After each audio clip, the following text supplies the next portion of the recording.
Dan pastinya untuk mengetahui cara yang terbaik anatomi vagina ataupun alat sulit wanita itu sendiri, kita perlu ketahui. Mungkin doktor nak kongsikan bersama dengan kami sebagai permulaan. Silakan doktor. Baik, terima kasih ya. Sebelum tu saya ingin mengucapkan terima kasih kepada pihak penerbit Hello Doktor kerana sudi menjemput saya ke rancangan ini. Jadi bagi saya setiap wanita ataupun even para kita kata lelaki ya, mereka perlu tahu mengenai pengetahuan asas mengenai tubuh badan mereka. Tak kisahlah bahagian anggota badan yang mana, dan especially untuk bahagian alat sulit wanita atau kita sebut bahagian intim ya. Ini adalah sesuatu yang pengetahuan asas yang perlu diketahui. Betul? Setuju? Dan boleh kita katakan, kalau boleh lagi awal kita tahu, lagi sejak remaja, daripada peringkat sekolah, kita perlu beri pendedahan. Ya, betul. Dan ia juga tidak mengira lapisan umur. Lapisan umur, status, sama ada anak dara pingitan, sama ada isteri orang, ataupun kepada wanita yang sudah mengalami menopause. Sebab bila kita ada pengetahuan asas mengenai tubuh badan kita, kita akan lebih memahami fungsinya, dan kita akan menghargai dan kita dapat menjaga kesihatan kita dengan lebih baik. Betul, betul. Baik. So saya akan fokuskan lebih kepada bahagian kita kata alat sulit wanita ni bahagian eksternal. Saya merupakan pakar kulit.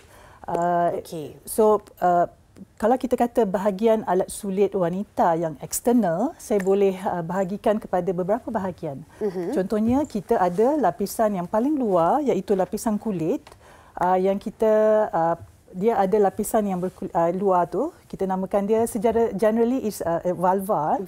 So kalau lapisan yang paling luar sekali, kita kata bibir besar, setengah orang refer kepada bibir besar, ataupun nama saintifiknya labia majora. So kawasan ini merupakan kawasan yang diseliputi oleh lapisan kulit. Tetapi dia unik sikit. Kenapa dia unik? Kerana dalam banyak-banyak lapisan kulit pada tubuh badan manusia, lapisan kulit pada labia majora ni dia merupakan yang paling nipis dan paling sensitif. Kalau kita tengok bahagian vulva ini, apa yang paling penting kawasan itu, kalau mungkin kita boleh tunjukkan semula, di manakah bahagian yang boleh dibersihkan, yang boleh disentuh untuk pembersihan dan sebagainya? Atau adakah keseluruhan kawasan vagina itu boleh dilakukan pembersihan mengikut fahaman yang sebenarnya? So kalau kita tengok gambar rajah tadi, so kalau vulva ni dia ada dua, kita kata these are all the external part of the genital, female genital.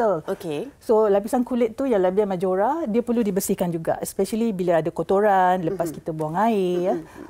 Dan lapisan yang tidak diseliputi kulit, kita panggil minora, itu pun perlu dibersihkan. Tetapi kalau kita tengok ada bukaan di situ yang kita panggil vagina ataupun faraj, sebenarnya itu pun perlu dibersihkan dengan bersih. Tapi kita akan bincangkan mengenai cara pembersihan yang lebih dalam kita kata mendalam selepas ini. Sebab Lalang dah ada grafik kan, kita nak faham terlebih dahulu. Itu akan kita kongsikan juga antara masalah lazim yang boleh berlaku di bahagian intim tersebut. So kerana strukturnya yang tersendiri, kalau kita kata alat sulit wanita, kita kata masalah kelamin, masalah berkaitan dengan seksual. Tetapi itu sebenarnya kita perlu lihat dari segi menyeluruh, kerana terdapat sistem perkumuhan di situ. So terdapat uretra.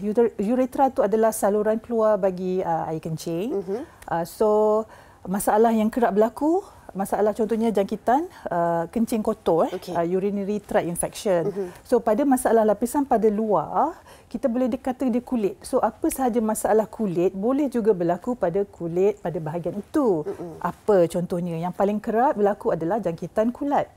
Jangkitan kulat, dan kalau kita kaitkan dengan jangkitan yang lain yang berkaitan dengan reproductive system, of course bila ada sexual intercourse, so ini akan memberi terdedah kepada penyakit-penyakit STDs, contohnya herpes, simplex, dan kita kata candidiasis. Terdapat juga penyakit kulit yang berkaitan dengan amalan-amalan pembersihan. Yang itu pun saya akan sentuh kemudian.